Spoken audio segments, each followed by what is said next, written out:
जब राम जी ने अनेक बाण मारे और रावण नहीं मरा, तब विभीषण जी ने बताया, पहली बात तो ये बताई कि नाभि में मारो, दूसरी बात बताई, बोले प्रभु इन बाणों से नहीं मरेगा ये, क्योंकि इसके प्राण तो पहले ही एक बाण पर आपके पूर्वज रघु महाराज ने लिख दिए थे, और वो बाण इस वक्त ब्रह्मा जी के पास है। तुरंत राम जी ने ब्रह्मा जी का आह्वान किया तो ब्रह्मा जी ने तुरंत बता दिया, बोले महाराज मेरे पास नहीं है। बोले जब मैंने रघु महाराज से बाण ले लिया था तो रावण ने देख लिया था, रावण को पता था कि मेरे प्राण इन्हीं बाणों में हैं, तो रावण ने खूब घनघोर तपस्या करके मुझे प्रसन्न करके वरदान मांगा। तो मैंने कहा वरदान मांगो, तो इसने वरदान में वही मांगा कि वो बाण मुझे दे दो जिसमें मेरे प्राण हैं। राम जी बोले तुमने दे दिया होगा। बोले प्रभु मैं भूल गया था कि वो बाण मांग सकता है। बोले फिर क्या हुआ? बोले वो बाण ले जाकर के इसने लंका में कहीं छुपाया है, अब वो नहीं पता कहाँ है। राम जी चिंता में बैठे, बोले रावण मर नहीं रहा है, इसका तो एक बाण में प्राण है। हनुमान जी महाराज आए, बोले भगवान कितना भी बड़ा राक्षस हो, कितना भी बड़ा धनवान व्यक्ति हो, कितना भी बड़ा बुद्धिमान व्यक्ति हो, वो अपनी गोपनीय से गोपनीय चीज किसी को नहीं बताता सिवाय अपनी पत्नी के, तो विशेष रूप से तब जब पत्नी भोली हो, सीधी हो। हनुमान जी महाराज की बुद्धि की पराकाष्ठा हनुमान चालीसा में सब बोलते हैं, उनसे बुद्धि विवेक की कामना हम लोग करते हैं, उन जैसा बुद्धिमान कौन होगा।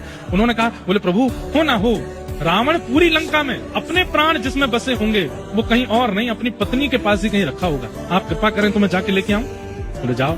तो हनुमान जी ने एक बटुक ब्राह्मण का रूप बनाया, पहुंच गए मंदोदरी के पास। अब मंदोदरी तो रो रही थी, रो करके बस प्रार्थना कर रही थी, हे महादेव मेरे पति की रक्षा करो, मैंने सुना है इतने बाण राम जी ने चला दिए, अभी तक तो सब ठीक है, कृपा करके मेरे पति की रक्षा करो। इतने में ही हनुमान जी आ गए ब्राह्मण का रूप धारण करके। मंदोदरी के पास जैसे ही पहुंचे तो ब्राह्मण देख करके और चरण पकड़े, हे विप्र देवता आप मेरे पतिदेव को आशीष दीजिए ना, उनका बाल बांका ना हो, ये राम जी तो भगवान है, ये उसको उनको मार ही देंगे, मेरा सुहाग चला जाएगा, कृपा कीजिए ना। देवी तुम क्यों रोती हो? अरे तुम भूल गई क्या? हनुमान जी ऐसे बात कर रहे हैं जैसे इनको सब पता है।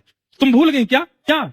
एक बाण है जिसमें रावण के प्राण बसते हैं, और वो बाण यहीं लंका में ही उसने छुपा रखा, जब तक वो बाण नहीं मिलेगा तब तक राम जी इसको कैसे मार देंगे। ये तो हो गई थी हजारों साल पुरानी बात। मंदोदरी बोले अरे हाँ वो बाण तो मेरे ही भवन में रखा है। हनुमान जी बोले पता तो चल गया है, एग्जैक्ट हाउस नंबर और पता चल जाए, वो कैसे पता चलेगा। हनुमान जी ने एक तकनीक बताई, बोले सुनो देवी, बाण तुम्हारे भवन में है, ये बात बस मैं और तुम जानते हैं, लेकिन देवी अगर तुम चाहती हो कि रावण की रक्षा हो, अपने उस भवन में जाओ, पुष्प अक्षत चंदन माला लेकर के जाओ, जहां पर वो बाण रखा है वहां पर पुष्प चढ़ा देना, अक्षत चढ़ा देना, आरती कर देना, और जब तक ये युद्ध चल रहा है उस स्थान का पूजन करती ही रहना। एक भी क्षण के लिए वो पुष्प अक्षत चंदन से विहीन नहीं होना चाहिए स्थान, नहीं तो कोई भी उस बाण का वहां से हरण कर लेगा। और मंदोदरी बोली मैं अभी जाती हूँ। हनुमान जी बोले जाओ, अब मैं भी मक्खी बन के आऊं पीछे। हनुमान जी लेक्से से बन गए, मंदोदरी गई थाली सजा करके अपने निज भवन में, खूब सारे खंबे लगे थे, उनमें पीछे एक खंबा था जिसमें वो बाण चिना हुआ था भीतर। मंदोदरी गई, वहीं जाकर के जैसे ही माला चढ़ाई, अक्षत आदि लगाए, हनुमान जी छोटे से बन के गए, इतने में विशाल रूप धारण किया